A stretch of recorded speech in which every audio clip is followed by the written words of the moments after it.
Voici la réalisation de l'exercice par étapes. Nous allons suivre la gestion de stock de la société Labox. Cette société se fournit en palettes de produits. Chaque palette contient 24 produits.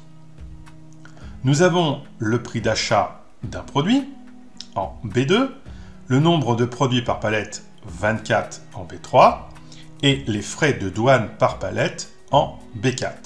Ces trois informations sont dans des cellules grises car elles sont fixes et seront donc communes à l'ensemble du tableau de gestion du stock du semestre. On se positionne tout d'abord en B8 pour calculer le nombre de produits entrés en stock dans l'entreprise. Je pose égal. Je clique en B7. B7 contient la valeur 117, qui est le nombre de palettes qui ont été commandées et livrées. Mais chaque palette contient 24 produits. Donc je multiplie par la valeur 24, qui est située en B3.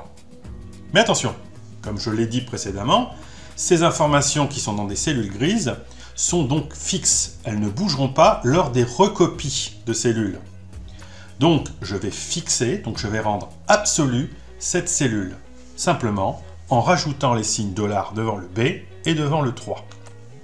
Ce qui donne la formule égale B7 multiplié par $B, $3. Je valide en cliquant sur la coche. 2808 produits sont rentrés au mois de janvier dans le stock de l'entreprise. Je vais tirer la poignée vers la droite jusqu'en G8 pour avoir cette fois-ci le nombre de produits rentrés chaque mois. Je me positionne maintenant en B11, qui est le stock en fin de mois. En fin de mois, j'ai donc tous les produits qui sont rentrés dans le mois, moins tous les produits qui ont été vendus dans le mois. Mais au mois de janvier, je commence avec un stock à 0. Donc, je pose égal, je clique en B9, qui est mon stock de début d'année, qui est à 0, plus je rajoute le nombre de produits entrés dans le mois, ce que l'on a calculé précédemment, le 2808 qui est en B8, et j'enlève les ventes, moins 800 qui se trouve en B10. Je valide avec la coche. J'ai donc trouvé 2008 produits qui restent en stock à la fin du mois de janvier. Mais ce stock de fin janvier va être aussi le stock de début février. Je me positionne en C9, égal, et je clique tout simplement sur la cellule B11, qui contient le stock de fin janvier. Je ne fais aucune opération et je valide en cliquant sur la coche. Cela signifie que la cellule C9 est égale au contenu de la cellule B11. Je peux maintenant tirer la poignée qui est en C9 vers la droite jusqu'en G9. Il me positionne 0 pour l'instant. Je clique en B11 et je tire la poignée jusqu'en G11. Automatiquement, les stocks de fin de mois se calculent pour chacun des mois et les stocks de début de mois également. Donc la première partie de mon tableau est complétée. En ligne 13, je souhaite connaître la valeur du stock à la fin du mois. Le prix d'un produit est de 120 €. Je vais donc multiplier chaque stock de chaque mois par ce prix 120 €. Égal.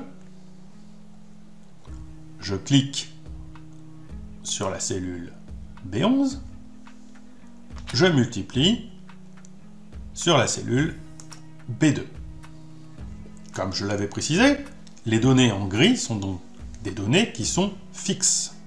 Il faut donc les rendre absolues. J'en profite pour ajouter le signe $ devant le B et devant le 2. Ce qui donne la formule B11 multiplié par $B, $2. Je valide avec la coche. Je tire la poignée vers la droite. Automatiquement, la formule a été recopiée.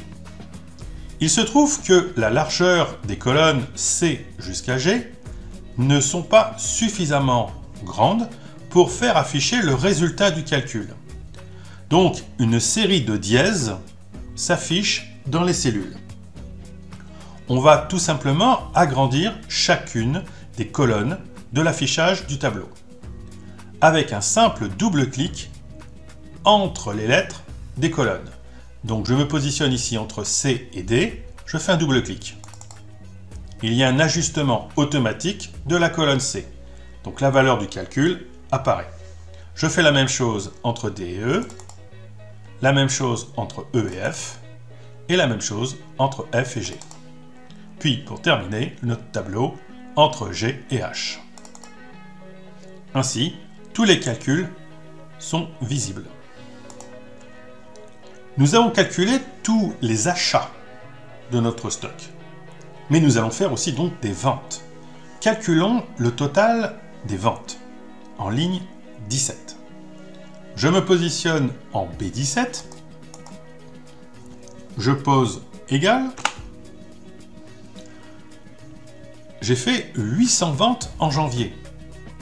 L'information est en B10. Donc je clique sur B10.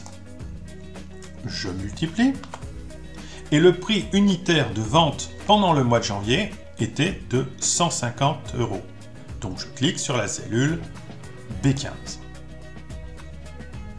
Je valide avec la coche. Et je tire la poignée jusqu'en G17.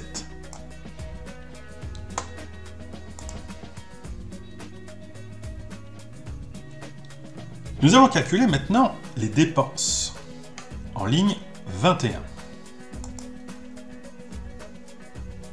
Je pose égal. J'ai eu des charges dans mon entreprise. Chaque mois, les charges sont différentes. Elles sont positionnées en ligne 19. Donc je clique tout d'abord sur B19, qui sont les charges du mois de janvier. Plus. Je vais calculer maintenant ce que j'ai entré comme produit, donc ce que j'ai acheté comme produit. J'ouvre une parenthèse. Je clique en B8, qui sont donc les produits entrés en janvier, multiplié par le prix d'achat des produits, qui est ici en B2. Comme c'est une information dans une cellule grise, qui est fixe, je n'oublie pas de rajouter les signes $ devant le B et devant le 2. Je ferme la parenthèse. Plus, j'ouvre une nouvelle parenthèse, car je vais rajouter cette fois-ci les taxes de douane qui ont été calculées sur chacune des palettes.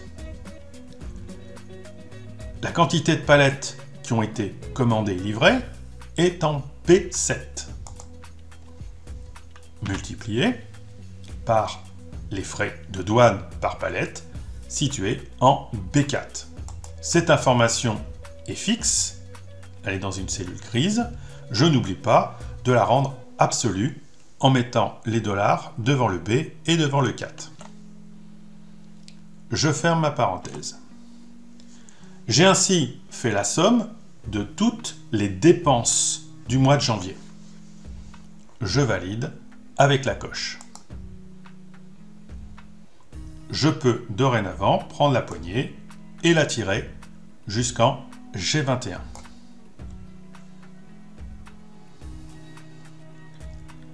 La ligne 23 va me permettre de calculer le résultat, c'est-à-dire l'argent qui est rentré moins l'ensemble des dépenses égale B17, qui est le total des ventes, moins B21, qui est le total des dépenses. Je valide avec la coche. Il y a un signe moins devant le résultat, moins 230 660. Je perds donc de l'argent au mois de janvier. Je tire la poignée jusqu'en G23. On perd de l'argent également en février, en mars, en avril, en mai, et on commence à être bénéficiaire, donc à gagner de l'argent, à partir du mois de juin.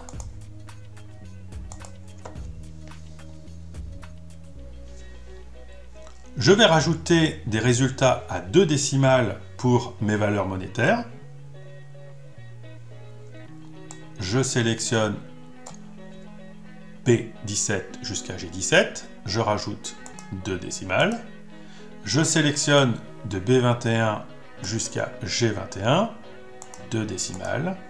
Et je sélectionne de B23 jusqu'à G23 et je positionne 2 décimales. Mon tableau de gestion du premier semestre est complet.